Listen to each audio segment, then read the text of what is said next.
Hello boys and girls.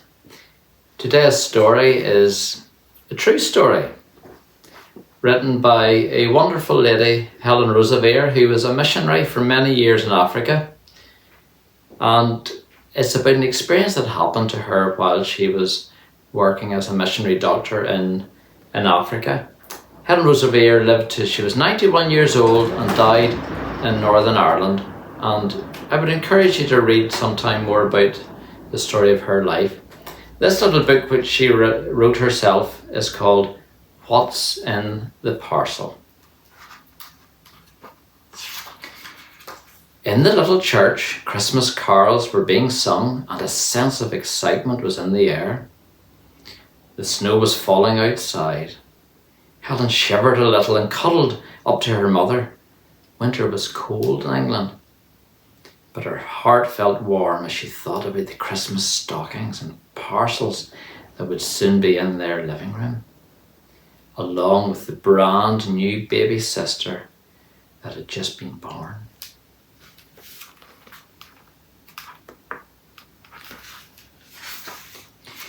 As she knelt in the quiet little church, Helen heard the words, "Christ died for you." Many, many years later, Helen realised that these words were true. Jesus Christ had died for her. Her sins were forgiven. After she had finished her medical studies at university, she knew that she wanted to go to Africa. There wasn't any snow there. Not many people knew about Christmas. Very few had ever heard of Jesus. It would be hard work, but she knew that God would help her. She could trust in Him for anything.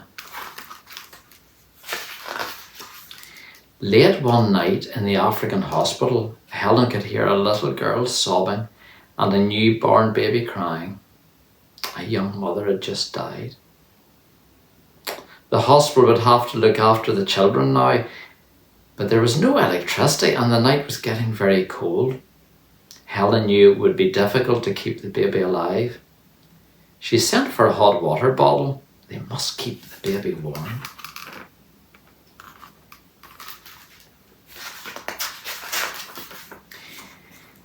But the last hot water bottle had burst. What could they do? Helen couldn't buy another one. There weren't any shops. She couldn't phone to get one delivered. Their village was right in the middle of the jungle. So Helen did the best she could. She told the nurse, "Put the baby as near the fire as you can. Try and keep it away from the drafts. Your job is to keep the baby warm." The following day, Helen went to visit the orphans and told them about the little girl and the baby. She explained how difficult it was to keep the baby warm. "We need a hot water bottle," she told the children. "The baby might die if it gets chilled."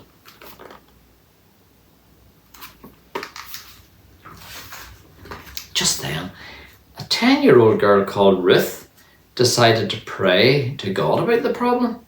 "Please, God," she prayed, "send us a hot water bottle. It'll be no good tomorrow, God. The baby will be dead, so please send it this afternoon. And while you're about it, would you please send a dolly for the little girl so she'll know you really love her?"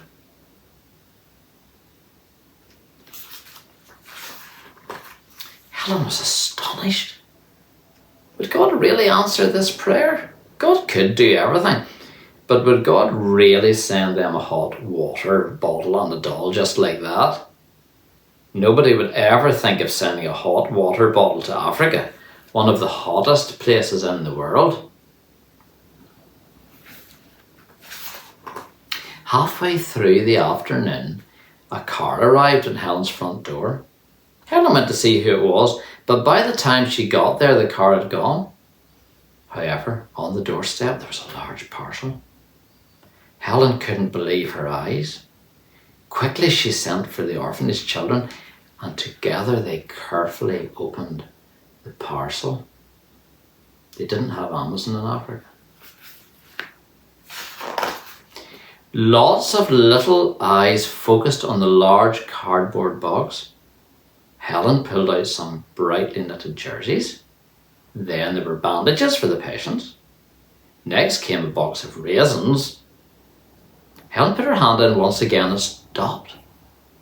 Could it really be? Yes, it was! A brand new rubber hot water bottle. Helen had not asked God to send it. Ruth had, and it was Ruth who rushed forward, crying out, "If God has sent the bottle, he must have sent the dolly too." Rummaging down to the bottom of the box, she pulled out the small, beautifully dressed dolly. Ruth's eyes shone. She had never doubted. Looking up at Helen, she asked, "Can I give this dolly to that little girl, so she'll know that Jesus really loves her?"